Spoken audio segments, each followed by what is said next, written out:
स्वागत आहे तुमचं सुषमाज किचनमध्ये। आज आपण कैरीचं गूळ घालून पन्ह तयार करणार आहोत।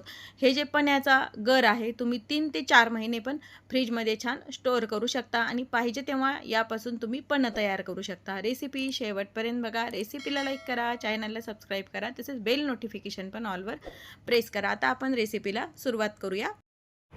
उकडलेल्या कैरीचं पन्ह बनवतोय त्यासाठी इथे मी 2 कैऱ्या घेतलेल्या आहेत। अर्धा किलो कैरी आहे ही साधारण। ह्या तोतापुरी कैऱ्या आहेत।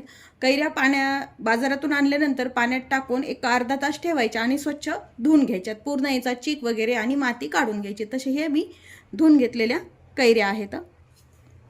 कैरी आपल्याला उकडून घ्यायची। इथे मी हे देठ काढून घेते याचं दोन्ही कैरीचं, कारण यामध्ये कसं चीक असतो ना, त्यामुळे ते उकडताना उतरले जातो। आणि एका भांड्यामध्ये ठेवून घ्यायची। कैरीच्या भांड्यात पाणी अजिबात टाकायचं नाहीये, बिना पाण्याचीच आपल्याला ही कैरी छान उकडून घ्यायची आहे। मी कुकरमध्ये पाणी घेतलेलं आहे। ज्यामध्ये कैरी ठेवली आपण भांड्यामध्ये, ते भांडं मी यामध्ये ठेवून घेतले।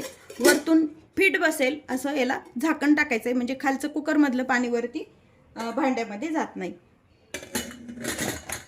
झाकण लावून घ्यायचं कुकरचं झाकण लावून घेतलंय। इंडक्शन सुरू करायचं आणि साधारण कुकरच्या आपल्याला 3 शिट्ट्या करून घ्यायच्या। जसं तुमच्या कुकरमध्ये वेळ लागतो त्याप्रमाणे शिट्टीचं प्रमाण लावून घ्यायचं। आता 3 शिट्ट्या करून घेऊया आणि पाहूया। कैरी आपण उकडून घेतली आहे, पूर्ण वाफ गेलेली आहे कुकरची। कुकर उघडून पाहूया। झाकण काढून घ्यायचं आहे। सुरीनं कैरी व्यवस्थित आपली छान उकडल्या गेलेली आहे।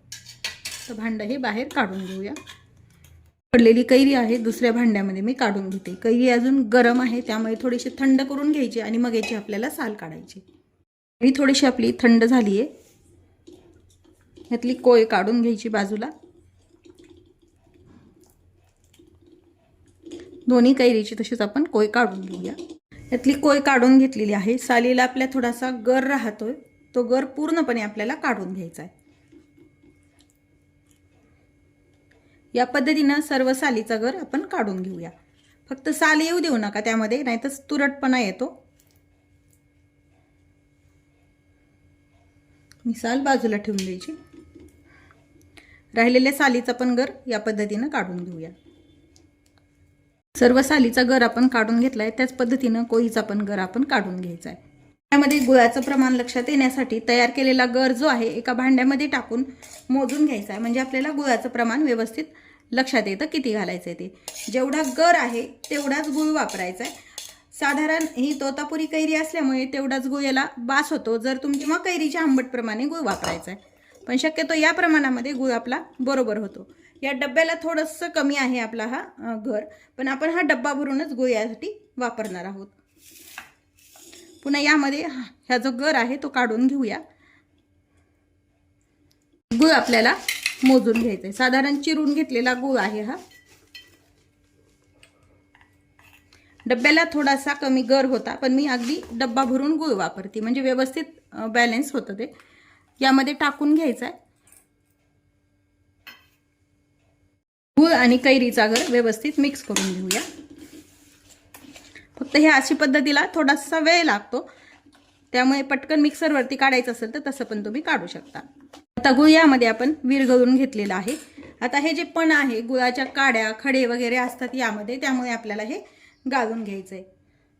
चाळणीवरती थोडं थोडं टाकून घ्यायचंय आणि खाली भांड ठेवायचंय आणि व्यवस्थित असं चमच्यानी हलवायचं, म्हणजे खाली हे पण छान गळल्या जातं आणि गुळातला कचरा वगैरे वरती राहतो आणि स्मूथ अशी पेस्ट आपली तयार होते। पाहू शकता या पद्धतीने हे सर्व पण आपण हे गाळून घेऊया केलेलं मिश्रण। तर आपण चाळणीतून छान गाळून घेतलेलं आहे। आता यामध्ये वेलची पावडर टाकायची 1 चमचा भरून, थोडंसं काळं मीठ आणि थोडंसं साधं मीठ आणि मिक्स करून घ्यायचे। हा जो तयार केलेला गर आहे, इथे मी स्वच्छ काचेची बरणी एक धुवून घेतलेली आहे। शक्यतो काचेच्या बरणीमध्येच कोणतंही आंबट स्टोअर करावं। स्वच्छ धुवून कोरडी करून घेतलेली आहे। यामध्ये आपल्याला भरून घ्यायचं आहे।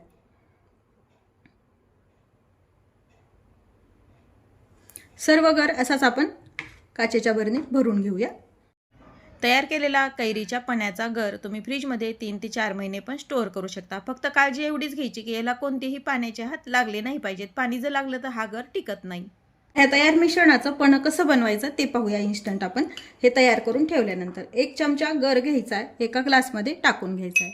अशा आपण 2 ग्लास तयार करतोय म्हणून 2 ग्लासमध्ये 2 चमचा मी कैरीचा गर टाकून घेतेय. यामध्ये एकदम थंड पाणी टाकून घ्यायचे, मिक्स करून घ्यायचं. पाण्यामध्ये छान विरघळून घ्यायचं. हे टाकलेलं गर जो आहे तो छान मिक्स करून घेतलंय आपण हे पाण्यामध्ये टाकून. यामध्ये तुम्ही पुदिना वगैरे टाकायचा असेल तर तो पण तुम्ही टाकू शकता वरतून.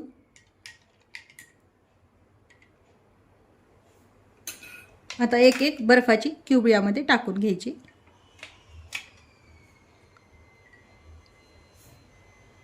उकडलेल्या कैरीचं पन्याचं प्रीमिक्स आपण कसं करायचं ते पण पाहिलं आहे आणि त्यापासून आपण कैरीचं पन्ह पण करून घेतलेलं आहे. आता हे जे प्रीमिक्स आहे याला झाकण लावताना जर तुमचं पत्री झाकण असेल तर आतमध्ये एक कागद लावायचा आणि मगच ते यामध्ये लावून घ्यायचं. नाही तर काय होतं, हे असं डायरेक्ट नका लावू. यामध्ये हे कागद किंवा टिश्यू पेपर ठेवा आणि मग याला झाकण लावा किंवा मग प्लॅस्टिकचं झाकण लावा आणि झाकण लावून फ्रीजमध्ये तुम्ही छान 3 ते 4 महिने पण हे स्टोअर करू शकता. रेसिपी तुम्हाला कशी वाटली हे कमेंटमध्ये नक्की सांगा. तसेच रेसिपीला लाईक करा, चॅनलला सबस्क्राईब करा आणि बेल नोटिफिकेशन पण ऑलवर प्रेस करा. अशाच नवीन रेसिपीसोबत पुन्हा भेटूया. तोपर्यंत बाय बाय. व्हिडिओ पाहिल्याबद्दल धन्यवाद.